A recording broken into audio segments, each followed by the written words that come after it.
Doctor साहब बड़ी मशहूर काफ़ी है बुल्ला की जाना मैं कौन। ऑब्वियसली बुल्ले शाह दी है तो थोड़ा जानने की कोशिश करिए कि कौन है बुल्ला। मतलब बुल्ला तो क्वेश्चन कर रहे हैं ना कि भाई मैं ਆਪਣੇ ਆਪ ਨੂੰ ਕਿਵੇਂ ਲੱਭਾਂ, ਮੈਂ ਮੇਰੀ ਇਸ ਸਮਾਜ ਦੇ ਵਿੱਚ ਮੈਂ ਕੀ ਹਾਂ, ਮੇਰੀ ਹਸੀਅਤ ਕੀ ਹੈਗੀ ਹੈ। ਬੁੱਲੇ ਸ਼ਾਹ ਦੀਆਂ ਬੜੀਆਂ ਛੋਟੀਆਂ ਛੋਟੀਆਂ ਜਿਹੜੀਆਂ ਨੇ ਬੜੀਆਂ ਮਸ਼ਹੂਰ ਨੇ। ਮਿਸਾਲ ਦੇ ਤੌਰ 'ਤੇ ਮੁੱਲਾਂ ਤੇ ਮਸ਼ਾਲਚੀ ਦੋਹੇ ਇੱਕੋ ਚਿੱਤ, ਲੋਕਾਂ ਕਰਦੇ ਚਾਨਣਾ ਆਪ ਹਨੇਰੇ ਵਿੱਚ। ਵਾਹ। ਜਾਂ ਬੁੱਲਿਆ ਵਾਰੀ ਜਾਈਏ ਉਹਨਾਂ ਦੇ ਜਿਹੜੇ ਮਾਰਨ ਗੱਪ ਛੜਪ। ਅੱਛਾ, ਗੱਪ ਛੜਪ।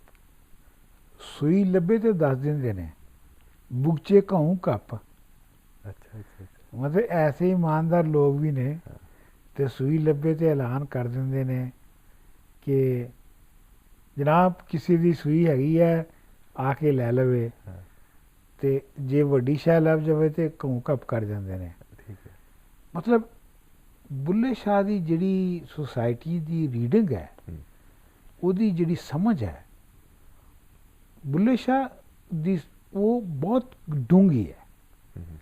ਔਰ ਇਹੋ ਹੀ ਵਜ੍ਹਾ ਹੈਗੀ ਹੈ ਕਿ ਬੁੱਲੇ ਸ਼ਾਹ ਜਿਹੜਾ ਹੈ ਉਹ ਆਪਣੀ ਸਦੀ ਦਾ, ਆਪਣੇ ਵੇਲੇ ਦਾ ਸਭ ਤੋਂ ਮਸ਼ਹੂਰ ਸ਼ਾਇਰ ਹੈ।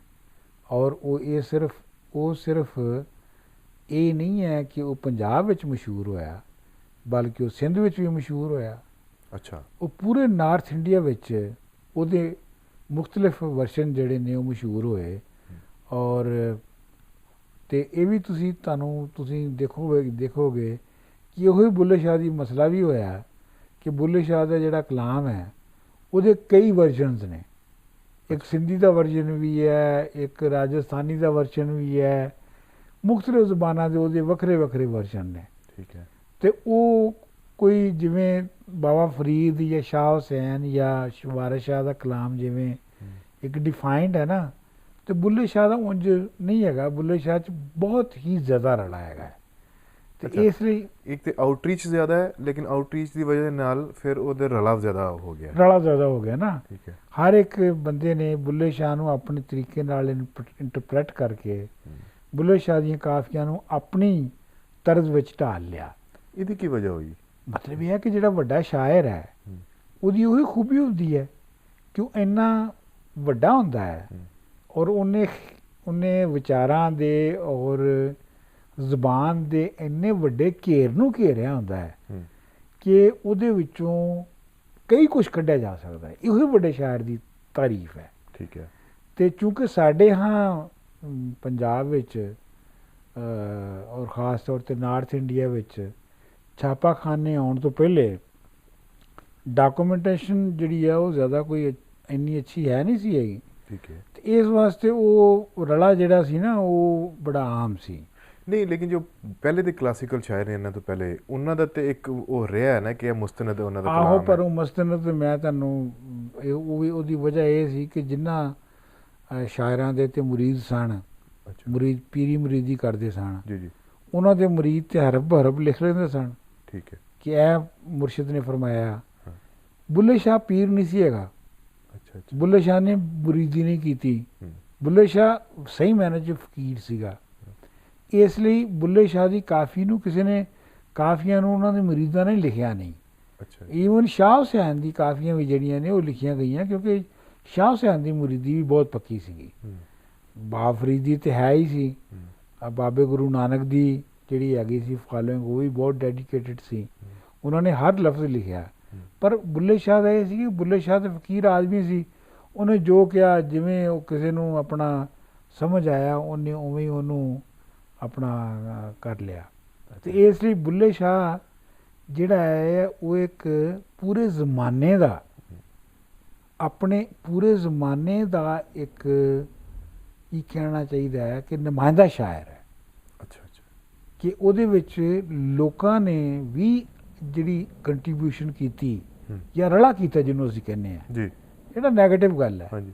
ਪਰ ਇਹ ਹੈ ਕਿ ਉਹਨਾਂ ਨੇ ਬੁੱਲੇ ਸ਼ਾਹ ਦੇ ਈਥੋਸ ਵਿੱਚ ਬੁੱਲੇ ਸ਼ਾਹ ਦੇ ਵਿਚਾਰ ਵਿੱਚ ਰਚ ਕੇ ਹਾਂ। ਉਹਦੇ ਉੱਤੇ ਐਡ ਕੀਤਾ। ਦੇਖੋ ਨਾ ਜੀ, ਆਪਣੇ ਨਾਂ ਦੇ ਇੱਕ ਆਪਣੀ ਨਜ਼ਮ ਲਿਖਣਾ ਹਾਂ ਔਰ ਕਿਸੇ ਦੇ ਨਾਂ ਦੇ ਉੱਤੇ ਲਾ ਦੇਣਾ, ਹਾਂ ਬੁੱਲੇ ਸ਼ਾਹ ਦੇ ਨਾਂ ਦੇ ਲਾ ਦੇਣਾ, ਠੀਕ ਹੈ। ਇਹ ਬੜੀ ਗੱਲ ਹੈਗੀ ਹੈ। ਉਹਨਾਂ ਦੀ ਥਾਟ ਨੂੰ ਉਹੀ ਥਾਟ ਲੈ ਕੇ ਚੱਲੇ ਨੇ ਅੱਗੇ। ਉਸ ਮਤਲਬ ਉਹ ਥਾਟ ਲੈ ਕੇ ਚੱਲਣ ਦੀ ਉਹਨਾਂ ਨੇ ਕੋਸ਼ਿਸ਼ ਕੀਤੀ ਹੈ। ਹੂੰ। ਬੁੱਲੇ ਸ਼ਾਹ ਅਵਾਮੀ ਆਦਮੀ ਸੀ ਔਰ ਬਹੁਤ ਹੀ ਅਵਾਮੀ ਆਦਮੀ ਸੀ, ਕਿਉਂਕਿ ਅਗਰ ਬੁੱਲੇ ਸ਼ਾਹ ਦੀ ਤੁਸੀਂ ਖਾਨਦਾਨੀ ਉਹਦਾ ਪਿਛੋਕੜ ਵੇਖੋ ਜੀ ਤੇ ਬੁੱਲੇ ਸ਼ਾਹ ਸਖੀ ਦਰਵੇਸ਼ ਦੇ ਘਰ ਪੈਦਾ ਹੋਏ ਉੱਚ ਸ਼ਰੀਫ ਦੇ ਵਿੱਚ, ਹੂੰ। ਤੇ ਉੱਥੋਂ ਮਲਕਵਾਲ ਸਾਹੀਵਾਲ ਚਲੇ ਗਏ। ਹੂੰ। ਮਲਕ ਸਾਹੀਵਾਲ ਤੋਂ ਫਿਰ ਆਪਣਾ ਪਾਂਡੋ ਕੀ ਕਸੂਰ 'ਚ ਇੱਕ ਪਿੰਡ ਹੈ, ਉੱਥੇ ਦੇ ਜਿਹੜਾ ਜ਼ਿਮੀਂਦਾਰ ਸੀ ਉਹਨੇ ਆਪਦੇ ਵਾਲਦ ਸਾਹਿਬ ਨੂੰ ਲੈਣ ਦਾ ਨਿਆਣਿਆਂ ਨੂੰ ਪੜ੍ਹਾਉਣ ਲਈ, ਠੀਕ ਹੈ। ਤੇ ਬੁੱਲੇ ਸ਼ਾਹ ਜਿਹੜੇ ਨੇ ਉਹ ਨਿੱਕਿਆਂ ਹੁੰਦਿਆਂ ਡੰਗਰ ਵੀ ਚਾਰਦੇ ਰਹੇ ਔਰ ਉਹਦੇ ਨਾਲ ਵੀ ਕਈ ਮਾਈਥੋਲੋਜੀਜ਼ ਐਸੋਸੀਏਟਡ ਨੇ ਜੀ, ਜਿਸ ਤਰ੍ਹਾਂ ਬਾਬਾ ਫਰੀਦ ਦੇ ਨਾਲ ਵੀ ਨੇ ਜਾਂ ਫਿਰ ਬਾਕੀ ਦੇ ਨਾਲ। ਪਰ ਇਹ ਹੈ ਕਿ ਅਗਰ ਤੁਸੀਂ ਬਾਬਾ ਫਰੀਦ ਨੂੰ ਵੀ ਵੇਖੋ ਤੇ ਬਾਬਾ ਫਰੀਦ ਵੀ ਇੱਕ ਆਮ ਪਿੰਡੂ ਮੁੱਲਾਂ ਦੇ ਪੁੱਤਰ ਸਨ। ਠੀਕ ਹੈ। ਔਰ ਅਗਰ ਤੁਸੀਂ ਸ਼ਾਹ ਹੁਸੈਨ ਦੇਖੋ ਤਾਂ ਸ਼ਾਹ ਹੁਸੈਨ ਤੇ ਬਿਲਕੁਲ ਹੀ ਜੁਰਾਏ ਦਾ ਪੁੱਤਰ ਸੀ। ਠੀਕ। ਤੇ ਅਗਰ ਤੁਸੀਂ ਬੁੱਲੇ ਸ਼ਾਹ ਨੂੰ ਵੇਖੋ ਤਾਂ ਬੁੱਲੇ ਸ਼ਾਹ ਵੀ ਜਿਹੜਾ ਹੈ ਉਹ ਇੱਕ ਪਿੰਡ ਦੇ ਛੋਟੇ ਜਿਹੇ ਮੁੱਲਾਂ ਦਾ ਪੁੱਤਰ ਸੀ। ਮਤਲਬ ਇਹ ਹੈ ਕਿ ਮੁੱਲਾਂ ਦੀ ਜਿਹੜੀ ਹਸੀਅਤ ਹੈ ਸੀ ਉਸ ਜ਼ਮਾਨੇ ਵਿੱਚ, ਉਹ ਭਾਵੇਂ ਇਹ ਅੱਜ ਦੇ ਜਿਹੜੇ ਹੈਗੇ ਨੇ ਤਾਰੀਖ ਲਿਖਣ ਵਾਲੇ ਉਹਨੂੰ ਜੋ ਵੀ ਲਿਖਣ, ਸਾਨੂੰ ਇਹ ਪਤਾ ਹੈ ਕਿ ਮੁੱਲਾਂ ਦੀ ਜਿਸ ਲੈਵਲ ਦੇ ਮੁੱਲਾਂ ਸਨ, ਪਿੰਡ ਦੇ ਮੁੱਲਾਂ, ਇਹਨਾਂ ਦੀ ਹਸੀਅਤ ਆਮ ਤੌਰ 'ਤੇ ਕਮੇ ਦੀ ਹਸੀਅਤ ਸੀ। ਠੀਕ ਹੈ। ਸੋ ਇਹ ਤੁਸੀਂ ਕਹਿ ਸਕਦੇ ਹੋ ਕਿ ਬੁੱਲੇ ਸ਼ਾਹ ਵੀ ਇੱਕ ਥਲੜੀ ਕਲਾਸ ਤੋਂ, ਔਰ ਗੁਰਬਤ ਵੀ ਬਹੁਤ ਸੀ। ਗੁਰਬਤ ਵੀ ਬਹੁਤ ਸੀ।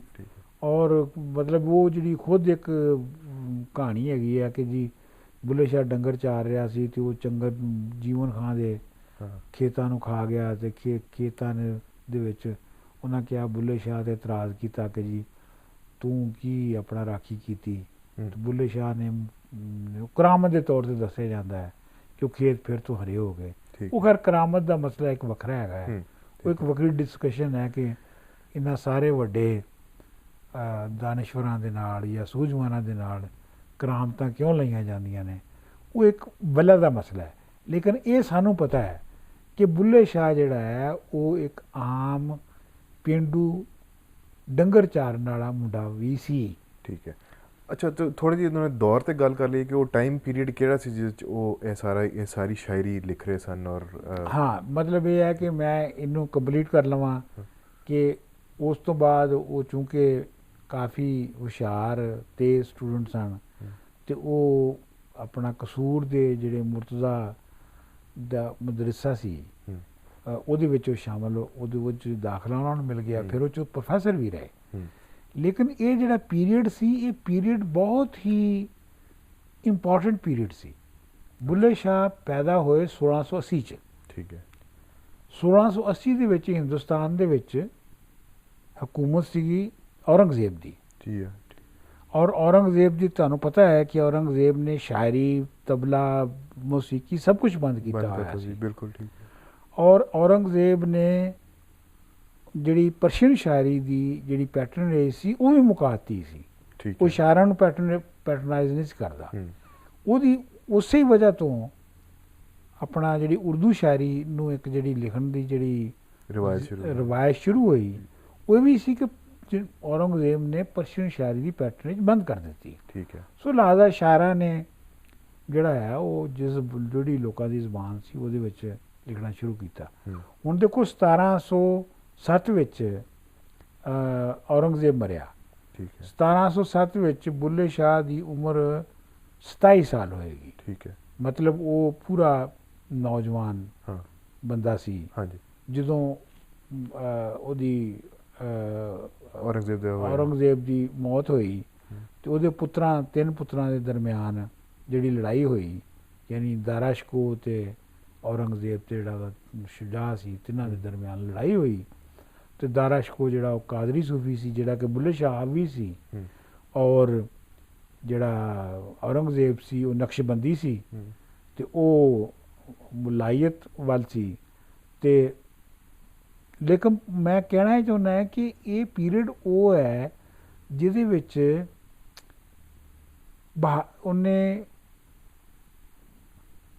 ਔਰੰਗਜ਼ੇਬ ਦੇ ਪੁੱਤਰ ਨੇ ਮੁਹੰਮਦ ਸ਼ਾਹ ਨੇ 29 ਸਾਲ ਹਕੂਮਤ ਕੀਤੀ। ਠੀਕ ਹੈ।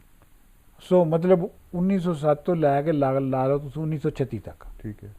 1936 ਤੋਂ ਲੈ ਕੇ ਤੇ 1736 ਤੋਂ ਲੈ ਕੇ ਤੇ 1765 ਤੱਕ 11 ਮੁਗਲ ਬਾਦਸ਼ਾਹ ਬਦਲੇ। ਠੀਕ ਹੈ। ਇੰਨੀ ਅਨਸਰਟੇਨਿਟੀ ਸੀ। ਠੀਕ ਹੈ ਇੱਕ ਪਾਸੇ। ਦੂਸਰੇ ਪਾਸੇ ਨਾਦਰ ਸ਼ਾਹ ਔਰ ਅਹਿਮਦ ਸ਼ਾਹ ਦੇ ਹਮਲੇ ਜਿਹੜੇ ਨੇ ਉਹ ਹਰ ਸਾਲ ਹੋਣੇ ਸ਼ੁਰੂ ਹੋ ਚੁੱਕੇ ਸਨ। ਬਿਲਕੁਲ ਠੀਕ ਹੈ। ਬਹੁਤ ਕਿਆਸ ਦੀ ਸੂਰਤ ਹਾਲ, ਮਤਲਬ ਇੱਕ ਇੰਤਹਾਈ ਕਿਆਸ ਦੀ ਸੂਰਤ ਸੀ ਜਿਹਦੇ ਵਿੱਚ ਬੁੱਲੇ ਸ਼ਾਹ ਨੇ ਇੱਕ ਆਪਣੀ ਲਾਈਨ 'ਚ ਕਿਹਾ ਵੀ ਹੈ, ਬੁਰਾ ਹਾਲ ਹੋਇਆ ਪੰਜਾਬ ਦਾ, ਸਾਨੂੰ ਹਾਵੀਏ ਦੋਜ਼ਖ ਮਾਰਿਆ, ਕਦੀ ਆ ਮਿਲ ਯਾਰ ਪਿਆਰਿਆ। ਠੀਕ। ਸੋ ਮਤਲਬ ਬੁੱਲੇ ਸ਼ਾਹ ਉਸ ਬਹੁਤ ਹੀ ਜਿਹੜੀ ਸੁਸਾਇਟੀ ਜਿਹੜੀ ਕਿ ਇੰਤਹਾਈ ਜਿਹਦੇ ਵਿੱਚ ਅਪਸਾਈਡ ਡਾਊਨ ਹੋ ਰਹੀ ਹੈ ਉਹਦੇ ਵਿੱਚ ਬੁੱਲੇ ਸ਼ਾਹ ਜਿਹੜਾ ਹੈ ਉਹ ਕਰ ਰਿਹਾ ਹੈ। ਹੁਣ ਉਸ ਵੇਲੇ ਤੁਸੀਂ ਦੇਖੋ ਕਿ ਕਸੂਰ ਦੇ ਵਿੱਚ ਜਿਹੜੀ ਕਸੂਰ ਇੱਕ ਵੱਖਰੀ ਰਿਆਸਤ ਸੀ। ਕਸੂਰ ਦੇ ਵਿੱਚ ਜਿਹੜੀ ਹਕੂਮਤ ਸੀਗੀ ਉਹ ਕਿਹਦੀ, ਹੁਸੈਨ ਖੇਸ਼ਕੀ ਦੀ ਸੀ। ਜੀ ਹਸਨ ਖਾਨ ਖੇਸ਼ਕੀ ਦੀ ਸੀਗੀ। ਹਸਨ ਖਾਨ ਖੇਸ਼ਕੀ ਦੀ ਸੀ। ਹਸਨ ਖਾਨ ਖੇਸ਼ਕੀ ਇੰਨਾ ਮਜ਼ਹਬੀ ਔਰ ਇੰਨਾ ਕੱਟੜ ਬੰਦਾ ਸੀ ਕਿ ਉਹ ਜੰਗਾਂ ਵੀ ਲੜਦਾ ਸੀ ਤੇ ਮੌਲਵੀ ਨੂੰ ਪਿੱਛੇ ਬਿਠਾਉਂਦਾ ਸੀ ਆਪਣੇ। ਅਫਗਾਨ ਪਠਾਨ। ਠੀਕ ਹੈ। ਫਿਰ ਉਹਨੇ ਆਪਣਾ ਕਸੂਰ ਦਾ ਜਿਹੜਾ ਮੌਲਵੀ ਸੀ ਵੱਡਾ ਮੁਹੀਉਦੀਨ, ਉਹਦੇ ਕੋਲੋਂ ਬੁੱਲੇ ਸ਼ਾਹ ਦੇ ਖਿਲਾਫ, ਕਵਾਲੀ ਦੇ ਖਿਲਾਫ ਫਤਵਾ ਵੀ ਦਵਾਇਆ। ਪਰ ਉਹਨੇ ਫਿਰ ਬਾਅਦ ਦੇ ਵਿੱਚ ਨਾ ਮੌਲਵੀ ਮੁਹੀਉਦੀਨ ਨੇ ਪਛਤਾ ਕੇ ਤੇ ਫਤਵਾ ਵਾਪਸ ਲੈ ਲਿਆ। ਅੱਛਾ ਅੱਛਾ। ਪਰ ਇਹ ਹੈ ਕਿ ਮਤਲਬ ਗੱਲ ਇਹ ਹੈਗੀ ਹੈ ਕਿ ਇਹ ਯਾਨੀ ਬੁੱਲੇ ਸ਼ਾਹ ਜਿਹੜਾ ਹੈ ਉਹ ਐਕਸਟ੍ਰੀਮ ਜਿਹੜੇ ਕੰਜ਼ਰਵੇਟਿਵ ਉਹਨਾਂ ਦੇ ਆਪੋਜ਼ਿਟ ਖਲੋਤਾ ਹੈ। ਔਰ ਤੇ ਇਹ ਵੀ ਹੈਗੇ ਆ ਕਿ ਬਈ ਉਹ ਖਲੋਤਾ ਹੈ ਔਰ ਉਹ ਨੱਸ ਨਹੀਂ ਰਿਹਾ। ਪਰ ਇਹ ਹੈ ਕਿ ਨੱਸਣ ਨਾ ਨੱਸਣ ਤੇ ਵੱਖਰਾ ਗੱਲ ਹੈ ਕਿ ਪਰ ਇਹ ਹੈ ਕਿ ਇਹ ਜਿਹੜੀ ਕਸੂਰ ਦੀ ਰਿਆਸਤ ਸੀ, ਇਹਦੇ ਜਿਹੜੇ ਅਫਗਾਨ ਸਨ ਇਹ ਇੰਨੇ ਕੰਜ਼ਰਵੇਟਿਵ ਸਨ ਕਿ ਇਸ ਤੋਂ ਪਹਿਲੇ ਜਿਹੜਾ ਬੁੱਲੇ ਸ਼ਾਹ ਦਾ ਮੁਰਸ਼ਿਦ ਸੀ, ਜਿਹਨੂੰ ਬਾਅਦ 'ਚ ਉਹਨਾਂ ਨੇ ਮੁਰਸ਼ਿਦ ਬਣਾਇਆ, ਉਹ ਅਨਾਇਤ ਸ਼ਾਹ ਅਨਾਇਤ ਜਿਹੜਾ ਹੈ ਉਹਨੂੰ ਉਹ ਸ਼ਹਿਰੋਂ ਕਢਵਾ ਚੁੱਕੇ ਸਨ। ਅੱਛਾ ਅੱਛਾ। ਔਰ ਇਸ ਵਾਸਤੇ ਉਹ ਲੌਟ ਚਲੇ ਗਏ ਸਨ। ਠੀਕ ਹੈ। ਕਸੂਰ ਛੱਡ ਕੇ। ਠੀਕ ਹੈ। ਸੋ ਮਤਲਬ ਬੁੱਲੇ ਸ਼ਾਹ ਨੇ ਜਦੋਂ ਕਾਲਜ ਕਰ ਲਿਆ, ਸੈਯਦ ਮੁਰਤਜ਼ਾ ਦਾ ਕਾਲਜ ਕਰ ਲਿਆ, ਤੇ ਉਸ ਤੋਂ ਬਾਅਦ ਉਹ ਪ੍ਰੋਫੈਸਰ ਵੀ ਉੱਥੇ ਰਹੇ, ਪੜ੍ਹਾਉਂਦੇ ਵੀ ਰਹੇ। ਪਰ ਉਹਨਾਂ ਦੀ ਤਸੱਲੀ ਨਹੀਂ ਹੋਈ ਉਹਦੇ ਵਿੱਚ ਪੜ੍ਹਾਉਣ 'ਚ। ਤੇ ਉਹ ਜਿਹੜੀ ਰੈਗੂਲਰ ਜਾਂ ਔਰਗਨਾਈਜ਼ਡ ਰਿਲੀਜਨ ਦੀ ਤਾਲੀਮ ਹੈ ਜਾਂ ਉਹਦੀ ਜਿਹੜੀ ਫਾਲੋਇੰਗ ਹੈ ਉਹਦੇ ਵਿੱਚ ਉਹਨਾਂ ਦੀ ਤਸੱਲੀ ਨਹੀਂ ਹੋਈ। ਇਸ ਲਈ ਉਹਨਾਂ ਨੇ ਉਹਨੂੰ ਛੱਡ ਦਿੱਤਾ ਔਰ ਕੁਛ ਦੇਰ ਕਹਿੰਦੇ ਨੇ ਜੀ ਉਹ ਮਜਜ਼ੂਬੀ ਦੀ ਹਾਲਤ ਦੇ ਵਿੱਚ ਫਿਰਦੇ ਰਹੇ। ਅੱਛਾ। ਔਰ ਮਜਜ਼ੂਬੀ ਦੀ ਹਾਲਤ ਦੇ ਵਿੱਚ ਹੀ ਗੁਰਦਾਸਪੁਰ ਚਲੇ ਗਏ। ਅੱਛਾ ਅੱਛਾ ਅੱਛਾ। ਤੇ ਉੱਥੇ ਗੁਰਦਾਸਪੁਰ ਦੇ ਵਿੱਚ ਕਿਤੇ ਆਪ ਨੇ ਹੋਸ਼ ਬਹਾਲ ਤੇ ਜਨੂਨ ਕਿਹਾ ਕਿ ਮੈਂ ਅੱਲਾ ਹੈ। ਅੱਛਾ। ਤੇ ਉਹ ਲੋਕੀ ਜਿਹੜੇ ਨੇ ਉਹਨੂੰ ਫੜ ਕੇ ਤੇ ਸ਼ੇਖ ਫਾਜ਼ਲੀਆ ਜੀ ਦਰਬਾਰ ਫਾਜ਼ਲੀਆ ਦੇ ਲੈ ਗਏ ਕਿ ਜੀ ਇਹ ਤੇ ਇਹਨੇ ਤੇ ਬਲਾਸਫੇਮੀ ਕੀਤੀ ਹੈ, ਕਹਿੰਦਾ ਮੈਂ ਅੱਲਾ ਹਾਂ। ਤੇ ਉਹ ਸ਼ੇਖ ਫਾਜ਼ਲੀਆ ਜਿਹੜੇ ਫਾਜ਼ਲ ਸਨ ਉਹ ਕੁਝ ਸਿਆਣੇ ਬੰਦੇ ਸਨ। ਉਹਨਾਂ ਕਹਿੰਦੇ ਨਹੀਂ ਉਹ ਅਸਲ ਬਚਾਉਣਾ ਚਾਹੁੰਦੇ ਸਨ ਇਹਨਾਂ ਨੂੰ, ਬੁੱਲੇ ਸ਼ਾਹ ਨੂੰ। ਠੀਕ ਹੈ। ਉਹਨੇ ਕਿਹਾ ਨਹੀਂ ਇਹਨਾਂ ਨੇ ਇਹ ਨਹੀਂ ਕਿਹਾ ਕਿ ਮੈਂ ਅੱਲਾ ਹਾਂ, ਇਹਨਾਂ ਨੇ ਅਸਲ ਦੇ ਵਿੱਚ ਇਹ ਕਿਹਾ ਕਿ ਮੈਂ ਅੱਲਾ ਹਾਂ। ਅੱਛਾ। ਅੱਲਾ ਦਾ ਮਤਲਬ ਹੁੰਦਾ ਕੱਚਾ। ਅੱਛਾ। ਇਮੈਚੁਰ ਮਤਲਬ ਜ਼ਖਮ ਅੱਲਾ ਹੈ, ਇਹਦਾ ਮਤਲਬ ਕਿ ਨਵਾਂ ਜ਼ਖਮ ਹੈ। ਤੇ ਉਹਨੇ ਕਿਹਾ ਇਹ ਅੱਲਾ ਹੈਗਾ, ਇਹਨੂੰ ਪੱਕਣ ਦੀ ਲੋੜ ਹੈਗੀ ਹੈ ਤੇ ਇਹਨੂੰ ਤੁਸੀਂ ਇਹਨੂੰ ਚਾਹੀਦਾ ਹੈ ਕਿ ਇਹ ਸ਼ੇਖ ਸ਼ਾਹ ਅਨਾਇਤ ਦੇ ਕੋਲ ਜਾਵੇ ਤੇ ਉੱਥੇ ਜਾ ਕੇ ਪੱਕੇ। ਅੱਛਾ, ਉਹਨਾਂ ਨੇ ਪ੍ਰਸਕ੍ਰਾਈਬ ਕੀਤਾ, ਉਹਨਾਂ ਨੇ ਪ੍ਰਸਕ੍ਰਾਈਬ ਕੀਤਾ ਕਿ ਇਹਨੂੰ ਸ਼ੇਖ ਅਨਾਇਤ ਕੋਲ। ਆਪ ਸ਼ੇਖ ਅਨਾਇਤ ਕੋਲ ਪਹੁੰਚ ਗਏ, ਠੀਕ, ਔਰ ਉਹਨਾਂ ਦੇ ਮੁਰੀਦ ਹੋ ਗਏ। ਠੀਕ ਹੈ।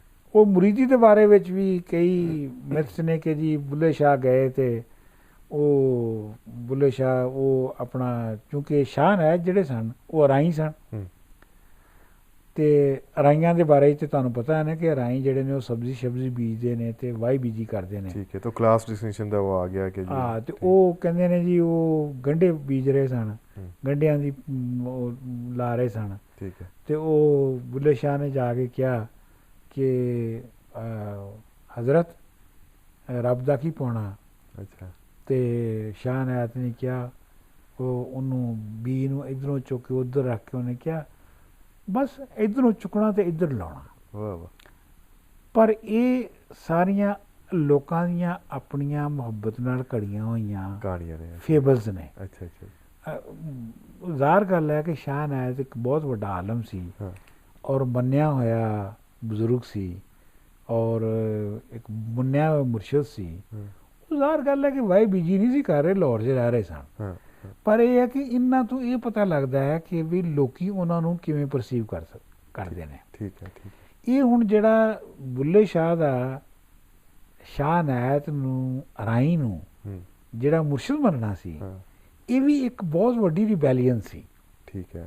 ਕਿਉਂਕਿ ਸੈਯਦ ਦਾ ਅਰਾਈ ਨੂੰ ਮੁਰਸ਼ਿਦ ਮੰਨ ਲੈਣਾ, ਉਹਦੇ ਉੱਤੇ ਇਸ ਲਈ ਉਹ ਹੈ ਬੁੱਲੇ ਨੂੰ ਸਮਝਾਉਣ ਆਈਆਂ ਭੈਣਾਂ ਤੇ ਭਰਜਾਈਆਂ, ਤੂੰ ਕਿਉਂ ਲੀਕਾਂ ਲਾਈਆਂ ਹੈਂ, ਸੰਗਤ ਛੱਡ ਰਾਈਆਂ ਹੈਂ।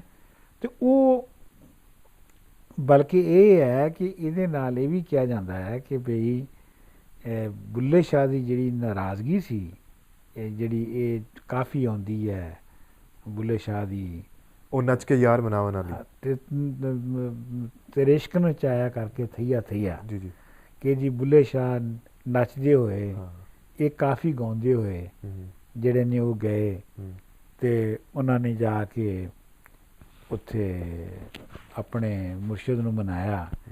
ਇਹ ਬੜੀ ਇੱਕ ਮਸ਼ਹੂਰ ਕਹਾਵਤ ਹੈ।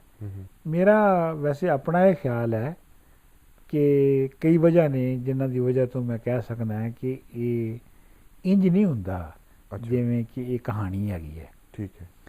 ਉਹਦੀ ਇੱਕ ਤਾਂ ਵਜ੍ਹਾ ਇਹ ਦੱਸਦੇ ਨੇ ਕਿ ਜੀ ਆਪਣਾ ਇਹਨਾਂ ਦੇ ਸ਼ੇਖ ਸ਼ਾਹ ਅਨਾਇਤ ਦੇ ਜਵਾਈ ਸਨ ਮੌਲਵੀ ਜ਼ਹੂਰ ਅਹਿਮਦ, ਅਤੇ ਮੌਲਵੀ ਜ਼ਹੂਰ ਅਹਿਮਦ ਜਿਹੜੇ ਸਨ ਉਹ ਗਏ ਕਸੂਰ ਬੁੱਲੇ ਸ਼ਾਹ ਨੂੰ ਮਿਲਣ, ਅਤੇ ਬੁੱਲੇ ਸ਼ਾਹ ਆਪਣੇ ਉਸਤਾਦ ਦੀ ਕੁੜੀ ਦੇ ਵਿਆਹ ਦੇ ਪ੍ਰਬੰਧਾਂ ਵਿੱਚ ਲੱਗੇ ਸਨ। ਅੱਛਾ। ਅਤੇ ਉਹ ਜ਼ਿਆਦਾ ਕੋਈ ਉਹਨਾਂ ਦੀ ਨਾ ਖਿਦਮਤ ਨਹੀਂ ਕਰ ਸਕੇ। ਅਤੇ ਮੌਲਵੀ ਸਾਹਿਬ ਨੇ ਆ ਕੇ ਅਤੇ ਸ਼ਾਹ ਅਨਾਇਤ ਨੂੰ ਕਿਹਾ ਜੀ ਉਹ ਸਾਨੂੰ ਅਰਾਈ ਸਮਝਦਾ, ਆਪਣੇ ਆਪ ਤੋਂ ਘਟੀਆ ਸਮਝਦਾ ਹੈ, ਅਤੇ ਇਸ ਲਈ ਉਹਨੇ ਮੈਨੂੰ ਕੋਈ ਲਿਫਟ ਨਹੀਂ ਕਰਾਈ। ਅਤੇ ਕਹਿੰਦੇ ਨੇ ਜੀ ਉਹਦੇ ਨਾਲ ਸ਼ਾਹ ਅਨਾਇਤ ਦੇ ਦਿਲ ਵਿੱਚ ਰੰਜਿਸ਼ ਪੈਦਾ ਹੋ ਗਈ ਥੋੜ੍ਹੀ ਜਿਹੀ, ਅਤੇ ਉਹ ਖਫਾ ਹੋਏ, ਅਤੇ ਇਸ ਵਜ੍ਹਾ ਤੋਂ ਫਿਰ ਬਾਅਦ ਦੇ ਵਿੱਚ ਬੁੱਲੇ ਸ਼ਾਹ ਨੂੰ ਉਹਨਾਂ ਨੂੰ ਮਨਾਉਣਾ ਪਿਆ। ਪਰ ਮੇਰਾ ਆਪਣਾ ਖਿਆਲ ਦੋ ਨੇ। ਇੱਕ ਤਾਂ ਇਹ ਹੈਗਾ ਕਿ ਇਹ ਜਿਹੜੀ ਕਾਫੀ ਹੈ ਨਾ ਤੇਰੇ ਇਸ਼ਕ ਨਚਾਇਆ ਕਰਕੇ ਥਈਆ ਥਈਆ, ਜੀ ਜੀ, ਉਹਦੀ ਦੋ ਪੱਖਾਂ ਤੋਂ ਮੈਂ ਉਹਨੂੰ ਵੇਖਣਾ। ਇੱਕ ਤਾਂ ਇਹ ਹੈ ਕਿ ਬਈ ਜਿਹੜੀ ਨਾਰਾਜ਼ਗੀ ਹੈ ਦੋ ਵੱਡੇ ਦਾਨਿਸ਼ਵਰਾਂ 'ਚ, ਜਿਵੇਂ ਕਿ ਸ਼ਾਹ ਅਨਾਇਤ ਤੇ ਬੁੱਲੇ ਸ਼ਾਹ ਸੀ, ਭਾਵੇਂ ਉਸਤਾਦ ਸ਼ਾਗਿਰਦੀ ਸਨ, ਜੀ ਜੀ, ਭਾਵੇਂ ਮੁਰਸ਼ਿਦ ਤੇ ਮੁਰੀਦ ਹੀ ਸਨ, ਕਿਸੇ ਵੀ ਗੱਲ 'ਤੇ ਇਖਤਲਾਫ ਹੋ ਸਕਦਾ ਹੈ। ਠੀਕ ਹੈ। ਇਹ ਵੀ ਹੋ ਸਕਦਾ ਹੈ ਕਿ ਜੀ ਬੁੱਲੇ ਸ਼ਾਹ ਵੀ ਸਿਆਸੀ ਆਦਮੀ ਸਨ, ਦੋ ਇੰਟਲੈਕਚੁਅਲ ਨੇ, ਦੋ ਇੰਟਲੈਕਚੁਅਲਸ ਨੇ, ਔਰ ਇੱਕ ਇੰਟਲੈਕਚੁਅਲ ਨੇ ਇੱਕ ਪੋਜੀਸ਼ਨ ਲਈ ਹੈ ਔਰ ਦੂਸਰਾ ਇੰਟਲੈਕਚੁਅਲ ਜਿਹੜਾ ਉਹਦੇ ਨਾਲ ਐਗਰੀ ਨਹੀਂ ਕਰ ਰਿਹਾ, ਅਤੇ ਉਹਦੇ ਉੱਤੇ ਅਸੀਂ ਆਪ ਦੇਖਦੇ ਹਾਂ ਕਿ ਦੋਸਤਾਂ ਇੰਟਲੈਕਚੁਅਲ ਫਰੈਂਡਸ ਦੇ ਦਰਮਿਆਨ ਵੀ ਨਾਰਾਜ਼ਗੀ ਹੋ ਜਾਂਦੀ ਹੈ, ਫਿਰ ਉਹ ਠੀਕ ਵੀ ਹੋ ਜਾਂਦੀ ਹੈ। ਦੂਜੇ ਇਹ ਜਿਹੜੀ ਹੈ ਨਾ ਥੀਮ ਤੇਰੇ ਇਸ਼ਕ ਨਚਾਇਆ ਕਰਕੇ ਥਈਆ ਥਈਆ, ਇਹ ਥੀਮ ਜਿਹੜੀ ਹੈ ਇਹ ਸੂਫੀ ਜਿਹੜੀ ਸ਼ਾਇਰੀ ਦੀ ਟ੍ਰੈਡੀਸ਼ਨ ਹੈ ਪਰਸ਼ੀਅਨ ਦੀ, ਉਹਦੇ ਵਿੱਚ ਚਲੀ ਆ ਰਹੀ ਸੀ। ਅੱਛਾ ਅੱਛਾ ਅੱਛਾ ਅੱਛਾ, ਉਹ ਚਲੀ ਆ ਰਹੀ ਸੀ ਔਰ ਬੁੱਲੇ ਸ਼ਾਹ ਨੇ ਉਹਨੂੰ ਰੀਕ੍ਰੀਏਟ ਕੀਤਾ। ਮਿਸਾਲ ਦੇ ਤੌਰ ਦੇ ਉੱਤੇ ਉਸਮਾਨ ਹਾਰੂਨੀ ਜਿਹੜੇ ਕਿ ਮੋਇਨੁੱਦੀਨ ਚਿਸ਼ਤੀ ਦੇ ਵੀ ਉਸਤਾਦ ਸਨ ਜੀ ਜੀ ਯਾਨੀ ਮੋਇਨੁੱਦੀਨ ਚਿਸ਼ਤੀ ਜਿਨ੍ਹਾਂ ਨੇ ਸ਼ੁਰੂ ਕੀਤਾ ਸੀ ਚਿਸ਼ਤੀਆ ਫਿਰਕਾ ਉਹਨਾਂ ਦੇ ਵੀ ਉਸਤਾਦ ਸਨ। ਉਹਨਾਂ ਦੀ ਇੱਕ ਬੜੀ ਮਸ਼ਹੂਰ ਗਜ਼ਲ ਹੈ, ਨਮੀ ਦਾਨਮ ਕਿ ਆਖਰ ਚੂੰ ਦਮੇ ਦੀਦਾਰ ਮੀ ਰਕਸਮ ਮਗਰ ਨਾਜ਼ਮ ਬਈ ਜ਼ੌਕੇ ਕੇ ਪੇਸ਼ੇ ਯਾਰ ਮੀ ਰਕਸਮ। ਅੱਛਾ, ਮੈਂ ਵੀ ਉਹਦਾ ਤਰਜਮਾ ਕੀਤਾ। ਅੱਛਾ, ਔਰ ਲੋਕਾਂ ਨੇ ਥੋੜਾ ਜਿਹਾ ਸਰਾਇਆ ਵੀ ਉਸ ਤਰਜਮੇ। ਨਹੀਂ ਜਾਣਾ ਕਿ ਕਿਉਂ ਖਾਤਰ ਤੇਰੇ ਦੀਦਾਰ ਮੈਂ ਨੱਚਾਂ, ਬੜਾ ਹੀ ਮਾਣ ਹੈ ਜੋ ਅੱਗੇ ਆਪਣੇ ਯਾਰ ਮੈਂ ਨੱਚਾਂ। ਵਾਹ ਵਾਹ। ਅੱਛਾ, ਫਿਰ ਤੁਸੀਂ ਅਮੀਰ ਖੁਸਰੋ ਦੀ ਵੀ ਗਜ਼ਲ ਸੁਣੀ ਹੋਣੀ ਹੈ ਕਿ ਸ਼ਬ ਬੂਦਮ ਕੇ ਮਨ ਬੂਦਮ ਹੈ, ਉਹ ਵੀ ਗਜ਼ਲ ਬੜੀ ਮਸ਼ਹੂਰ ਹੈ। ਠੀਕ ਹੈ, ਮੈਂ ਉਹਦਾ ਵੀ ਤਰਜਮਾ ਕੀਤਾ। ਨਾ ਕਿਹੜੀ ਨਾ ਜਾਣਾ ਕਿਹੜੀ ਮੰਜ਼ਿਲ ਸੀ, ਗੁਜ਼ਰਦੀ ਰਾਤ ਤੇ ਮੈਂ ਸਾਂ, ਪਰਿੰਦੇ ਹਰ ਤਰਫ ਤੜਫਣ, ਗੁਜ਼ਰਦੀ ਰਾਤ ਤੇ ਮੈਂ ਸਾਂ। ਇਸ ਵਿੱਚ ਮੌਲਾਨਾ ਰੂਮੀ ਦੀ ਵੀ ਇੱਕ ਗਜ਼ਲ ਹੈਗੀ ਹੈ। ਅੱਛਾ ਅੱਛਾ ਅੱਛਾ, ਇਹ ਮਤਲਬ ਇੱਕ ਕਨਸੈਪਟ ਚੱਲ ਰਿਹਾ ਸੀ ਆਲਰੇਡੀ ਤੇ ਉਹਨਾਂ ਨੇ ਉਸ ਕਨਸੈਪਟ ਦੇ ਬੇਸਿਸ ਤੇ ਸ਼ਾਇਰੀ ਕੀਤੀ ਹੈ। ਡਜ਼ਨਟ ਨੈਸੈਸਰੀਲੀ ਮੀਨ ਕਿ ਉਹਨਾਂ ਨੇ ਨੱਚ ਕੇ ਮਨਾਇਆ ਹੋਏਗਾ। ਬਿਲਕੁਲ, ਮਤਲਬ ਇਹ ਹੈ ਕਿ ਮੈਂ ਕਮਾਲ ਇਹ ਕਹਿਣਾ ਹੈ ਕਿ ਜਦੋਂ ਮੈਂ ਤੇ ਤਰਜਮਾ ਕੀਤਾ ਉਹਨੂੰ, ਠੀਕ ਹੈ, ਯਾਰ ਮੈਂ ਨੱਚਾਂ, ਦਿਲਦਾਰ ਮੈਂ ਨੱਚਾਂ, ਜੀ ਜੀ, ਲੇਕਿਨ ਬੁੱਲੇ ਸ਼ਾਹ ਨੇ ਉਹਨੂੰ ਰੀਕ੍ਰੀਏਟ ਕਰਕੇ ਉਹਨੂੰ ਇੰਨਾ ਪੰਜਾਬੀਆਈਜ਼ ਕੀਤਾ ਕਿ ਤੇਰੇ ਇਸ਼ਕ ਨਚਾਇਆ ਕਰਕੇ ਥਈਆ ਥਈਆ। ਇੱਕ ਵੱਡਾ ਸ਼ਾਇਰ ਕਰ ਸਕਦਾ ਹੈ, ਇਹ ਅਸੀਂ ਨਹੀਂ ਕਰ ਸਕਦੇ। ਸੋ ਇਸ ਵਾਸਤੇ ਮੇਰਾ ਖਿਆਲ ਹੈ ਕਿ ਇਹ ਸ਼ਾਇਰੀ ਜਿਹੜੀ ਇਹ ਕਾਫੀ ਜਿਹੜੀ ਹੈ ਇਹ ਉਸ ਟ੍ਰੈਡੀਸ਼ਨ ਦਾ ਜਿਹੜੀ ਚਲੀ ਆ ਰਹੀ ਸੀ, ਕੰਟੀਨਿਊਟੀ ਉਹਦੀ ਇੱਕ ਕੰਟੀਨਿਊਟੀ ਹੈ। ਠੀਕ ਹੈ ਠੀਕ ਹੈ ਠੀਕ ਹੈ। ਅੱਛਾ, ਇਹ ਜਿਸ ਜ਼ਮਾਨੇ ਦਾ ਅਸੀਂ ਜ਼ਿਕਰ ਕਰ ਰਹੇ ਹਾਂ, ਜਦੋਂ ਤੁਸੀਂ ਕਿਹਾ ਕਿ ਜੀ ਉਰਦੂ ਸ਼ਾਇਰੀ ਵੀ ਪਨਪਣਾ ਸ਼ੁਰੂ ਹੋ ਗਈ ਸੀ, ਇਹਦਾ ਮਤਲਬ ਕਿ ਮੀਰ ਉਸ ਟਾਈਮ ਲਿਖਣਾ ਸ਼ੁਰੂ ਕਰਤਾ ਸੀ। ਹਾਂਜੀ, ਮੈਂ ਇਹ ਕਹਾਂਗਾ ਕਿ ਇਹ ਬੜਾ ਇਸ ਜ਼ਮਾਨੇ ਇੱਕ ਤਰਫੋਂ ਤੇ ਇਹ ਹੈ ਕਿ ਚਾਰੋਂ ਪਾਸੇ ਹਮਲੇ ਹੋ ਰਹੇ ਨੇ। ਠੀਕ ਹੈ, ਕਿਓਸ ਵੀ ਹੈ, ਕਿਓਸ ਵੀ ਹੈ। ਨਾਦਰ ਸ਼ਾਹ ਨੇ, ਮੈਂ ਬੁੱਲੇ ਸ਼ਾਹ ਮੇਰਾ ਖਿਆਲ ਜ਼ਿੰਦਾ ਹੀ ਸਨ ਅਜੇ, ਨਾਦਰ ਸ਼ਾਹ ਨੇ 3 ਦਿਨ ਦਿੱਲੀ ਵਿੱਚ ਕਤਲੇਆਮ ਕਰਵਾਇਆ ਔਰ ਹਜ਼ਾਰਾਂ ਲੋਕ ਮਾਰ ਦਿੱਤੇ। ਔਰ ਉਹਨੇ ਕਿਹਾ ਕਿ ਜੀ ਮੈਂ ਤਾਂ ਛੱਡਾਂਗਾ, ਤੁਸੀਂ ਜਿਹੜੀ ਸ਼ਰਾਫੀਆ ਹੋ ਉਹ ਪੈਸੇ ਇਕੱਠੇ ਕਰਕੇ ਦਿਓ ਮੈਨੂੰ। ਅਤੇ 30 ਕਰੋੜ ਰੁਪਈਆ ਉਸ ਵੇਲੇ ਇਕੱਠਾ ਕਰਕੇ ਜਾਨ ਛਡਾਉਣ ਲਈ ਲੋਕਾਂ ਨੇ ਇਕੱਠਾ ਕਰਕੇ ਨਾਦਰ ਸ਼ਾਹ ਨੂੰ ਦਿੱਤਾ ਅਤੇ ਉਹ ਗਿਆ। ਮਤਲਬ ਕਹਿਣ ਦਾ ਇਹ ਹੈਗਾ ਕਿ ਇੱਕ ਤਰਫੋਂ ਤਾਂ ਇਹ ਸਾਰਾ ਕੁਝ ਹੋ ਰਿਹਾ ਹੈ, ਲੇਕਿਨ ਅਸਲ ਜਿਹੜੀ ਇਹਦੇ ਵਿੱਚ ਵੇਖਣ ਵਾਲੀ ਗੱਲ ਹੈ ਔਰ ਉਹਦੇ ਵਿੱਚ ਵੱਡੀ ਸ਼ਾਇਰੀ ਪੈਦਾ ਹੋ ਰਹੀ ਹੈ। ਯਾਨੀ ਇਹੋ ਹੀ ਉਹ ਪੀਰੀਅਡ ਹੈ ਕਿ ਵਲੀ ਦੱਖਣੀ ਤੋਂ ਲੈ ਕੇ ਆਪਣਾ ਮੀਰ ਤਕੀ ਮੀਰ, ਮੀਰ ਦਰਦ, ਔਰ ਇਹ ਸਾਰੇ ਇਸੇ ਪੀਰੀਅਡ ਦੇ ਵਿੱਚ ਪੈਦਾ ਹੁੰਦੇ ਨੇ। ਬਿਲਕੁਲ ਠੀਕ। ਸਿੰਧ ਦੇ ਵਿੱਚ ਵੱਡੇ 2 ਸ਼ਾਇਰ ਜਿਹੜੇ ਨੇ ਉਹ ਵੀ, ਹਾਂ ਠੀਕ, ਲਤੀਫ ਭਟਾਈ ਔਰ ਸੱਚਾ ਸਰ ਮਸਤ ਵੀ ਇਸੇ ਪੀਰੀਅਡ 'ਚ ਪੈਦਾ ਹੁੰਦੇ ਨੇ। ਠੀਕ, ਇਹ ਤਾਂ ਬੜਾ ਕੰਪੀਟੀਸ਼ਨ ਨਹੀਂ ਹੋ ਗਿਆ ਫਿਰ ਬੁੱਲੇ ਸ਼ਾਹ ਲਈ? ਨਹੀਂ, ਕੰਪੀਟੀਸ਼ਨ ਨਹੀਂ ਹੈ ਇਹ, ਮੇਰਾ ਖਿਆਲ ਹੈ ਕੰਪੀਟੀਸ਼ਨ ਨਹੀਂ ਹੈ। ਇਹਦੇ ਤੁਸੀਂ ਇਹ ਕਹਿ ਸਕਦੇ ਹੋ ਕਿ ਇੱਕ ਤਰ੍ਹਾਂ ਦੇ ਤਾਰੀਖੀ ਹਾਲਾਤ ਨੇ ਜਿਹੜੇ ਕਿ ਜ਼ਮਾਨੇ ਨੂੰ ਟੋਟਲੀ ਬਦਲ ਰਹੇ ਨੇ। ਠੀਕ ਹੈ, ਜਿਹਨੂੰ ਬੁੱਲੇ ਸ਼ਾਹ ਨੇ ਕਿਹਾ ਕਿ ਉਲਟੇ ਹੋਰ ਜ਼ਮਾਨੇ ਆਏ। ਅੱਛਾ ਅੱਛਾ ਅੱਛਾ, ਜ਼ਮਾਨੇ ਉਲਟ ਗਏ। ਹਾਂ, ਉਹਨਾਂ ਜ਼ਮਾਨਿਆਂ ਉਲਟਿਆਂ ਦੇ ਵਿੱਚ ਜਿਹੜੀ ਪੂਰੀ ਹਿਊਮਨ ਰਿਲੇਸ਼ਨਸ਼ਿਪ ਹੈ ਔਰ ਜਿਹੜੀ ਪੂਰੀ ਇਨਸਾਨਾਂ ਦੀ ਇੱਕ ਦੂਜੇ ਨਾਲ ਜੁੜਤ ਹੈ ਔਰ ਉਹਨੂੰ ਕਿਵੇਂ ਸਮਝਿਆ ਜਾ ਰਿਹਾ ਹੈ, ਉਹਨੂੰ ਦੁਬਾਰਾ ਤੋਂ ਇਵੈਲੂਏਟ ਕਰਨ ਦੀ ਜਿਹੜੀ ਹੈ ਉਹ ਇੰਟਲੈਕਚੁਅਲਸ ਕੋਸ਼ਿਸ਼ ਕਰ ਰਹੇ ਨੇ। ਉਹਦੇ ਵਿੱਚ ਵੱਡੀ ਸ਼ਾਇਰੀ ਪੈਦਾ ਹੋ ਰਹੀ ਹੈ। ਅੱਛਾ, ਹੁਣ ਕੰਪੀਟੀਸ਼ਨ ਨਹੀਂ ਹੈ ਤੇ ਫਿਰ ਥੀਮ ਇੱਕੋ ਹੀ ਹੈ? ਨਹੀਂ, ਥੀਮ ਵੀ ਇੱਕ ਨਹੀਂ ਹੈ। ਅੱਛਾ, ਉਹਦੇ 'ਚ ਫਰਕ ਹੈ। ਫਰਕ ਇਹ ਹੈਗਾ ਕਿ ਕਈ ਗੱਲਾਂ ਐਸੀਆਂ ਨੇ ਜਿਨ੍ਹਾਂ ਦੇ ਵਿੱਚ ਕਿ ਤੁਹਾਨੂੰ ਲੱਗਦਾ ਹੈ ਕਿ ਥੀਮ ਇੱਕ ਵੀ ਹੈ। ਅੱਛਾ, ਮਿਸਾਲ ਦੇ ਤੌਰ ਤੇ ਹਾਂ, ਮਿਸਾਲ ਦੇ ਤੌਰ ਤੇ ਤੁਸੀਂ ਦੇਖਦੇ ਹੋ ਕਿ ਮੀਰ ਤਕੀ ਮੀਰ ਦਾ ਬੜਾ ਮਸ਼ਹੂਰ ਸ਼ੇਰ ਹੈ ਕਿ मीर के दीनों मज़हब की क्या पूछते हो कि उनने तो कश का खींचा दार में बैठा कब का तर्क इस्लाम किया। ठीक, बुल्ले शाह कहता है कि जा मैं सबके इश्क दा पढ़िया मस्जिद कोलों जिउड़ा डरिया डेरे जा ठाकुर दे वड़िया जिथे वजदे नाद हज़ार। ਇਹ ਠਾਕਰ ਦੇ ਡੇਰੇ ਵੜਨਾ ਜਿਹੜਾ ਸੀ ਨਾ, ਇਹ ਅੱਜ ਤੱਕ ਕਿਸੇ ਪੰਜਾਬੀ ਸ਼ਾਇਰ ਨੂੰ ਕਹਿਣ ਦੀ ਜ਼ਰੂਰਤ ਨਹੀਂ ਸੀ ਹੋਈ। ਜਿਹੜਾ ਉਹਨੇ ਕਸ਼ਕਾ ਖਿੱਚਾ ਦਾਰ ਮੇ, ਉਹ ਕਸ਼ਕਾ ਖਿੱਚਣ ਵਾਲੀ ਗੱਲ ਸੀ ਨਾ।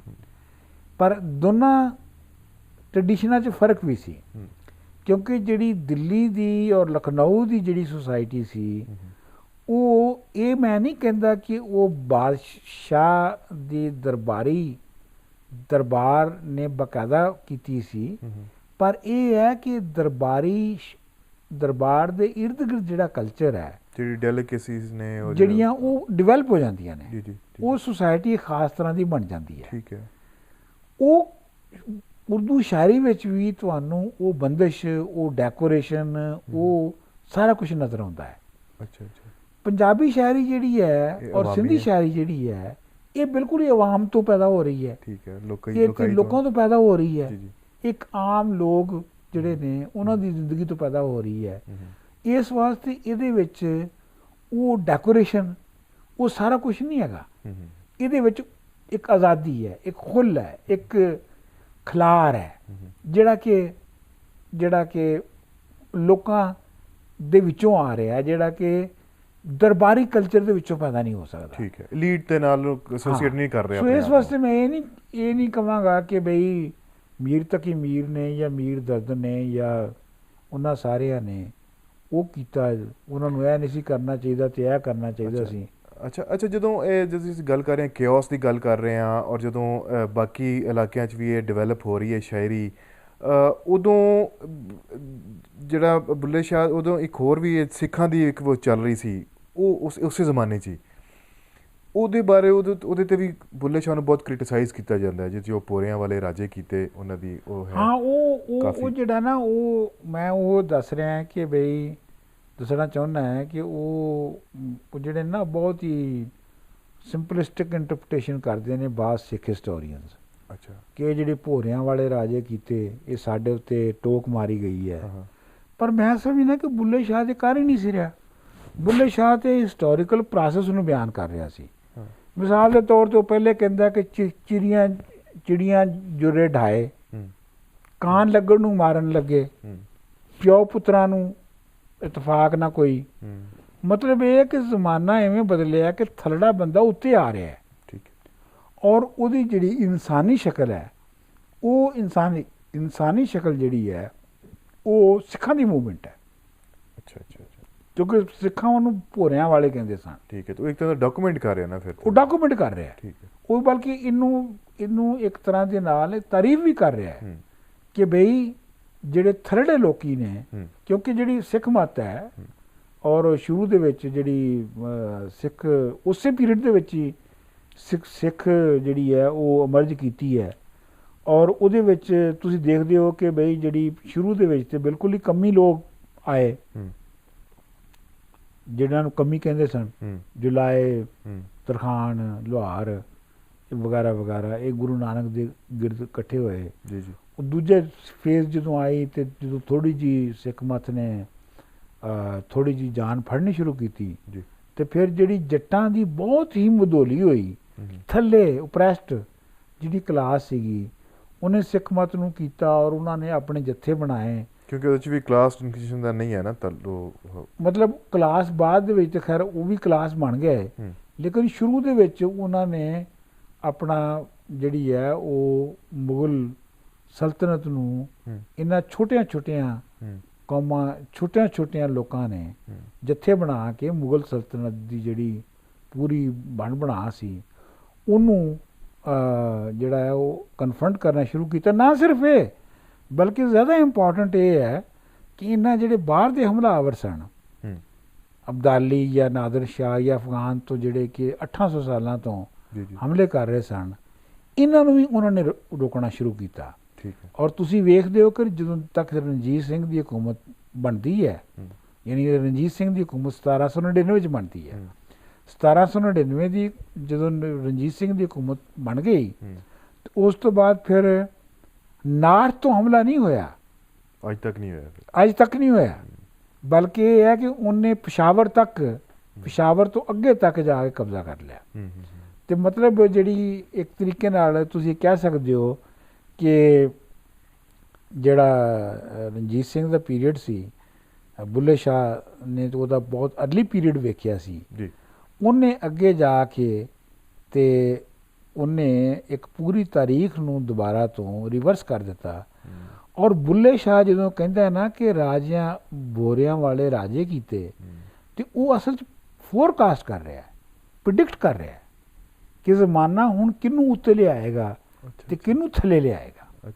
ਹਾਂ, ਦੂਜੀ ਗੱਲ ਇਹ ਹੈਗੀ ਹੈ ਕਿ ਬੁੱਲੇ ਸ਼ਾਹ ਨੇ ਦੇ ਅਗਰ ਤੁਸੀਂ ਕਲਾਮ 'ਤੇ ਆਓ, ਅਗਰ ਤੁਸੀਂ ਬੁੱਲੇ ਸ਼ਾਹ ਦੇ ਅਗਰ ਤੁਸੀਂ ਕਲਾਮ 'ਤੇ ਆਓ, ਤੇ ਬੁੱਲੇ ਸ਼ਾਹ ਨੇ ਉਹਨੂੰ ਜਿਹੜੇ ਬਦਲਦੇ ਜ਼ਮਾਨੇ ਸਨ, ਮੈਂ ਸਮਝਦਾ ਕਿ ਬੁੱਲੇ ਸ਼ਾਹ ਦੀ ਸ਼ਾਇਰੀ ਦੀ ਸਰਵਾਈਵ ਕਰਨ ਦੀ ਔਰ ਉਹਦੇ ਸਭ ਤੋਂ ਮਸ਼ਹੂਰ ਔਰ ਵੱਡਾ ਸ਼ਾਇਰ ਹੋਣ ਦੀ ਵਜ੍ਹਾ ਇਹ ਹੈਗੀ ਹੈ ਕਿ ਬੁੱਲੇ ਸ਼ਾਹ ਨੇ ਆਪਣੇ ਜ਼ਮਾਨੇ ਤੋਂ ਉਹ ਨਤੀਜੇ ਕੱਢੇ ਔਰ ਉਹ ਗੱਲਾਂ ਸਮਝੀਆਂ ਜਿਹੜੀਆਂ ਹੋਰ ਕਿਸੇ ਨੇ ਨਹੀਂ ਸਮਝੀਆਂ। ਮਿਸਾਲ ਦੇ ਤੌਰ ਦੇ ਉੱਤੇ ਮਤਲਬ ਬਹੁਤ ਕਾਫੀਆਂ ਨੇ, ਹਰ ਕਾਫੀ ਦੇ ਉੱਤੇ ਕਈ ਘੰਟੇ ਬੋਲਿਆ ਜਾ ਸਕਦਾ ਹੈ, ਪਰ ਇਹ ਹੈ ਕਿ ਤੁਸੀਂ ਆਪਣਾ ਇਹੋ ਹੀ ਕਾਫੀ ਵੇਖੋ ਜਿਹੜੀ ਆਪਣਾ, ਮੈਂ ਤੁਹਾਨੂੰ ਦੱਸਣਾ ਹੈ, ਮੈਂ ਕੱਢ ਲਵਾਂ ਕਾਫੀ ਨੂੰ। ਮਿਸਾਲ ਦੇ ਤੌਰ 'ਤੇ ਉਹਨਾਂ ਦੀ ਜਿਹੜੀ ਕਾਫੀ ਹੈਗੀ ਹੈ, ਮਾਟੀ ਕਦਮ ਕਰੇਂਦੀ ਉਹ ਯਾਰ, ਹੈ ਜੀ, ਇਹ ਤੁਹਾਨੂੰ ਯਾਦ ਹੋਏਗਾ ਕਿ ਇਹ ਇਲਮੋਂ ਬਸ ਕਰੀ ਹੋ ਯਾਰ, ਇਹ ਵੀ ਉਹਦਾ ਨਹੀਂ, ਇਹ ਦੇਖੋ, ਇਹ ਕਾਫੀ ਤੁਸੀਂ ਦੇਖੋ, ਮਾਟੀ ਕਦਮ ਕਰੇਂਦੀ ਯਾਰ, ਮਾਟੀ ਜੋੜਾ, ਮਾਟੀ ਘੋੜਾ, ਮਾਟੀ ਦਾ ਸਵਾਰ, ਮਾਟੀ ਨੂੰ ਦੌੜਾਏ, ਮਾਟੀ ਦਾ ਖੜਕਾਰ, ਮਾਟੀ ਨੂੰ ਮਾਰਨ ਲੱਗੀ, ਮਾਟੀ ਦੇ ਹਥਿਆਰ, ਜਿਸ ਮਾਟੀ ਪਰ ਬਹੁਤੀ ਮਾਟੀ, ਤਿਸ ਮਾਟੀ ਹੰਕਾਰ। ਠੀਕ, ਸੋ ਇਹ 'ਚ ਕਿਆ ਕੀ ਰਿਹਾ ਬੁੱਲੇ ਸ਼ਾਹ? ਬੁੱਲੇ ਸ਼ਾਹ ਕਹਿ ਰਿਹਾ ਹੈ ਕਿ ਇਹ ਜਿਹੜੀ ਸਾਰੀ ਐਗਜ਼ਿਸਟੈਂਸ ਹੈ ਮਟੀਰੀਅਲ ਹੈ, ਇਹ ਸਭ ਮਿੱਟੀ ਤੋਂ ਬਣੀ ਹੈ। ਇਹ ਜਿਹੜਾ ਬਾਦਸ਼ਾਹ ਹੈ, ਇਹ ਜਿਹੜੇ ਹਥਿਆਰ ਨੇ, ਇਹ ਜਿਹੜੇ ਸਾਰੇ ਨੇ, ਇਹ ਮਟੀਰੀਅਲਿਸਟ, ਇਹ ਐਕਚੁਅਲੀ ਮੈਟਰ ਦੀ ਹੀ ਇੱਕ ਦੂਜੇ ਦੇ ਨਾਲ ਕਨਫਰੰਟੇਸ਼ਨ ਹੈ, ਮੈਟਰ ਦੀ ਹੀ ਇੱਕ ਸੂਰਤ ਹੈ। ਜਿਸ ਮਾਟੀ ਪਰ ਮੋਤੀ ਬਾਟੀ, ਉਸ ਮਾਟੀ ਹੰਕਾਰ, ਮਤਲਬ ਕੋਈ ਉਹ 'ਚ ਖਾਸ ਖੂਬੀ ਨਹੀਂ ਹੈਗੀ ਜਿਹੜਾ ਬਾਦਸ਼ਾਹ ਬਣ ਗਿਆ ਜਾਂ ਜਿਹੜਾ ਗਰੂਰ ਕਰ ਰਿਹਾ ਹੈ, ਉਹ 'ਚ ਕੋਈ ਨਹੀਂ ਹੈਗੀ। ਫਿਰ ਦੇਖੋ ਤੁਸੀਂ ਬੁੱਲੇ ਸ਼ਾਹ ਜਿਹੜਾ ਹੈ ਉਹ ਇਹ ਸਾਰੇ ਜਿਹੜੀ ਵਿਖਾਈ ਦਿੰਦੀ ਹੈ ਤੁਹਾਨੂੰ ਹਕੀਕਤਾਂ, ਜਿਵੇਂ ਉਹਨਾਂ ਦੇ ਪਿੱਛੇ ਕਿਵੇਂ ਵੇਖਦਾ ਹੈ, ਜਿਹੜੀ ਕਿ ਅਸਲ ਸੂਝਵਾਨ ਦੀ, ਵਿਚਾਰਵਾਨ ਦੀ ਜਿਹੜੀ ਨਜ਼ਰ ਹੁੰਦੀ ਹੈ, ਜਿਹੜੀ ਉਹਨੂੰ ਦੂਜਿਆਂ ਨਾਲ ਵੱਖਰਾ ਕਰਦੀ ਹੈ, ਜਿਹੜੀ ਦੂਜਿਆਂ ਨਾਲ ਵੱਡਾ ਕਰਦੀ ਹੈ। ਜਾ ਰਹੀ ਹੈ ਮੇਰੀ ਬੁੱਕਲ ਦੇ ਵਿੱਚ ਚੋਰ, ਮੇਰੀ ਬੁੱਕਲ ਦੇ ਵਿੱਚ ਚੋਰ ਨਹੀਂ, ਮੇਰੀ ਬੁੱਕਲ ਦੇ ਵਿੱਚ ਚੋਰ ਨਹੀਂ, ਚੋਰੀ ਨਿਕਲ ਗਿਆ। ਉਹਦੇ ਵਿੱਚ ਜਿਹੜੀ ਲਾਈਨ ਖਾਸ ਹੈ ਉਹ ਹੈਗੀ ਹੈ, ਕਿਤੇ ਰਾਮਦਾਸ, ਕਿਤੇ ਫਤਿਹ ਮੁਹੰਮਦ, ਇਹੋ ਕਦੀਮੀ ਸ਼ੋਰ, ਨਿਪਟ ਗਿਆ ਦੋਹਾਂ ਦਾ ਝਗੜਾ, ਵਿੱਚੋਂ ਨਿਕਲ ਪਿਆ ਕੋਈ ਹੋਰ। ਯਾਨੀ ਆਮ ਤੌਰ ਦੇ ਉੱਤੇ ਪ੍ਰਾਪੇਗੰਡਾ ਤੇ ਇਹ ਹੋ ਰਿਹਾ ਹੈ ਕਿ ਸੁਸਾਇਟੀ ਵਿੱਚ ਜਿਹੜੇ ਤਜ਼ਾਦ ਹੈ, ਜਿਹੜਾ ਟਕਰਾਅ ਆ, ਜਿਹੜਾ ਡਿਵੀਜ਼ਨ ਹੈ, ਉਹ ਹਿੰਦੂ ਮੁਸਲਮਾਨ ਦੀ ਹੈ ਕਿ ਰਾਮਦਾਸ ਤੇ ਫਤਿਹ ਮੁਹੰਮਦ ਦੇ ਦਰਮਿਆਨ ਜਿਹੜਾ ਉਹ ਲੜਾਈ ਹੋ ਰਹੀ ਹੈ। ਤੇ ਜੇ ਤੁਸੀਂ ਫਰਜ਼ ਕਰੋ ਦੋਵਾਂ ਨੂੰ ਇਕੱਠਿਆਂ ਕਰ ਦਿਓ, ਝਗੜਾ ਨਿਪਟਾ ਦਿਓ, ਤੇ ਕੰਟਰਾਡਿਕਸ਼ਨ ਤਾਂ ਕੋਈ ਹੋਰ ਹੈ। ਠੀਕ ਹੈ, ਕੰਟਰਾਡਿਕਸ਼ਨ ਤੇ ਬੁਨਿਆਦੀ ਤੌਰ ਦੇ ਉੱਤੇ ਹਾਕਮਾਂ ਤੇ ਮਹਿਕੂਮਾਂ ਦੀ ਹੈ। ਠੀਕ ਹੈ। ਇਸ ਲਈ ਜਿਹੜਾ ਬੁੱਲੇ ਸ਼ਾਹ ਦੀ ਕਾਫੀ ਦੀ ਇੰਟਰਪ੍ਰੀਟੇਸ਼ਨ ਹੈ, ਮੈਂ ਵੈਸੇ ਇੱਕ ਹੋਰ ਤੁਹਾਨੂੰ ਇੱਥੇ ਗੱਲ ਦੱਸਾਂ, ਪੜ੍ਹਨ ਨੂੰ ਬੁੱਲੇ ਸ਼ਾਹ ਸਭ ਤੋਂ ਸੌਖਾ ਸ਼ਾਇਰ ਹੈ। ਠੀਕ ਹੈ। ਅਵਾਮੀ ਲੈਂਗੁਏਜ ਦੇ ਜਿੰਨਾ ਬੁੱਲੇ ਸ਼ਾਹ ਕੋਲ ਹੈ ਉਹਨਾਂ ਹੋਰ ਕੋਈ ਸ਼ਾਇਰ ਅਵਾਮੀ ਲੈਂਗੁਏਜ ਬਹੁਤ ਹੀ ਆਸਾਨ ਇਸਤੇਮਾਲ ਕੀਤਾ ਨਾ, ਮੂੰਹਾਈ ਬਾਤ ਨਾ ਰਹਿੰਦੀ ਹੈ। ਹਾਂ, ਕੋਈ ਔਖਾ ਉਹ ਕੰਮ ਨਹੀਂ ਹੈ। ਤੁਹਾਨੂੰ ਲੱਗਦਾ ਹੈ ਕਿ ਬਈ ਬਹੁਤ ਕਲੀਅਰ, ਕੋਈ ਇੰਨੇ ਕਲੀਅਰ ਨਹੀਂ, ਬਲਕਿ ਲਫ਼ਜ਼ ਵੀ ਇੰਨੇ ਸੌਖੇ ਨੇ ਕਿ ਤੁਹਾਨੂੰ ਮਤਲਬ ਫੌਰਨ ਸਮਝ ਆ ਜਾਂਦੇ ਨੇ। ਠੀਕ ਹੈ। ਪਰ ਤੁਹਾਨੂੰ ਇੱਕ ਹੋਰ ਗੱਲ ਦੱਸਾਂ ਕਿ ਬੁੱਲੇ ਸ਼ਾਹ ਨੂੰ ਇੰਟਰਪ੍ਰੈਟ ਕਰਨਾ ਸਭ ਤੋਂ ਬਹੁਤਾ ਔਖਾ ਹੈ। ਅੱਛਾ। ਉਹਦੀ ਵਜ੍ਹਾ ਇਹ ਹੈ ਕਿ ਉਹ ਗੱਲ ਇੰਨੀ ਆਮ ਤਰੀਕੇ ਨਾਲ, ਇੱਕ ਡੂੰਘੀ ਗੱਲ ਇੱਕ ਆਮ ਤਰੀਕੇ ਦੇ ਨਾਲ ਇੰਜ ਕਰ ਜਾਂਦਾ ਹੈ ਕਿ ਪੜ੍ਹਨ ਵਾਲਾ ਤਿਲਕ ਜਾਂਦਾ ਹੈ। ਅੱਛਾ। ਉਹਨੂੰ ਸਮਝ ਨਹੀਂ ਆਉਂਦੀ ਪੜ੍ਹਨ ਵਾਲੇ ਨੂੰ ਕਿ ਇਹਦੇ 'ਚ ਕੀ ਖਾਸ ਗੱਲ ਹੋ ਗਈ ਹੈ। ਇਸ ਲਈ ਜਿਹੜੇ ਲੋਕੀ ਕਹਿੰਦੇ ਨੇ ਨਾ ਜੀ ਫਲਾਣਾ ਸ਼ਾਇਰ ਬੜਾ ਕਲਾਸੀਕਲ ਸ਼ਾਇਰਾਂ 'ਚੋਂ, ਫਲਾਣਾ ਸ਼ਾਇਰ ਜੀ ਬੜਾ ਉਹ ਤਾਂ ਬੜਾ ਸੌਖਾ ਹੈ, ਫਲਾਣਾ ਸ਼ਾਇਰ ਜੀ ਬੜਾ ਔਖਾ ਹੈ, ਉਹਨਾਂ ਨੂੰ ਇਹ ਨਹੀਂ ਸਮਝ ਆਉਂਦੀ ਕਿ ਜਿਹੜਾ ਬਹੁਤ ਹੀ ਸੌਖਾ ਸ਼ਾਇਰ ਹੁੰਦਾ ਹੈ ਜਿਵੇਂ ਬੁੱਲੇ ਸ਼ਾਹ ਹੈ, ਉਹਨੂੰ ਸਮਝਣਾ ਔਰ ਉਹਦੇ ਅੰਦਰ ਜਾਣਾ ਕਿ ਅੰਦਰੋਂ ਉਹਦੀ ਡਾਇਨਾਮਿਕਸ ਕੀ ਨੇ। ਕਿਉਂਕਿ ਅਲਫਾਜ਼ ਜਿਹੜੇ ਨੇ, ਲਫ਼ਜ਼ ਜਿਹੜੇ ਨੇ ਉਹ ਬੜੇ ਸੌਖੇ ਇਸਤੇਮਾਲ ਕਰਦਾ ਹੈ, ਇਸ ਲਈ ਉਹਨੂੰ ਸੌਖਾ ਕਹਿ ਲਿਆ ਜਾਂਦਾ ਹੈ। ਇਸ ਲਈ ਉਹਨੂੰ ਸੌਖਾ ਕਹਿ ਲਿਆ ਜਾਂਦਾ ਹੈ। ਮਤਲਬ ਇਹ ਕੋਈ ਦਿਲ ਨੂੰ ਤਾਂ ਲੱਗ ਜਾਂਦੀ ਹੈ ਗੱਲ ਤੇ ਉਹ ਹੋ ਜਾਂਦਾ ਹੈ। ਪਰ ਇਹ ਹੈ ਕਿ ਜੇ ਤੁਸੀਂ ਉਹਦੇ ਬਹਿਣੇ ਕੱਢਣ ਲੱਗੋ, ਲਓ ਜੀ ਹੁਣ ਤੁਹਾਨੂੰ ਬਹਿ ਗਏ ਤੁਸੀਂ ਹੁਣ ਉਹਨੂੰ ਐਕਸਪਲੇਨ ਕਰਨਾ ਹੈ, ਮੇਰੀ ਬੁੱਕਲ ਦੇ ਵਿੱਚ ਹੋਰ ਨਹੀਂ, ਕਿਵੇਂ ਬਿਆਨ ਕਰੋਗੇ, ਤੁਹਾਨੂੰ ਵਕਤਾ ਪੈ ਜਾਏਗਾ।